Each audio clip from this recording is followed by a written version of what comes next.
All right. The concept that I want you to think about with your grip is pretty simple.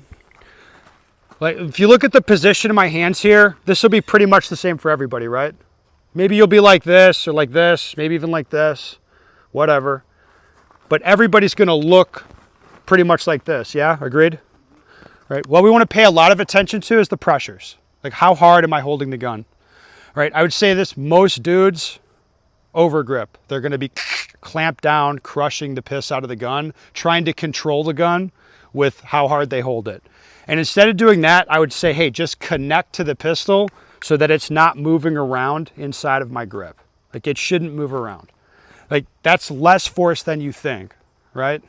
How much force, like if I wanna hold the gun firmly, that's good. If I start bearing down or clamping down on it, like that's not gonna be as good, right? A good way to like reproduce this yourself is take my 3 fingers here and clamp them on the gun as 100% as hard as I can, then relax enough that I can get my middle finger off the gun, then put my middle finger back down, and that's about right.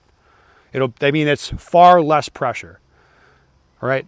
With your support hand, I wanna, again, connect to the pistol, not to my hands. I don't wanna hold it like this. You can see here, I'm holding my hands. I'm not holding the actual gun. I get my hand using the surface area here, clamped onto the gun.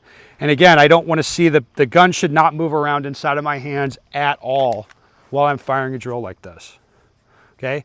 Another thing to be aware of is in your head, you probably have a concept of how to grip your pistol that's like a static thing. It's a fixed thing, the pressures, right?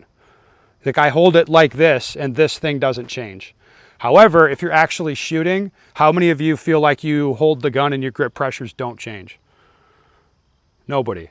Like this is why we're firing, 4 pairs, 8 rounds, because we want to see how that changes over time. The typical thing is your support hand's going to loosen up, and the dominant hand tends to take over.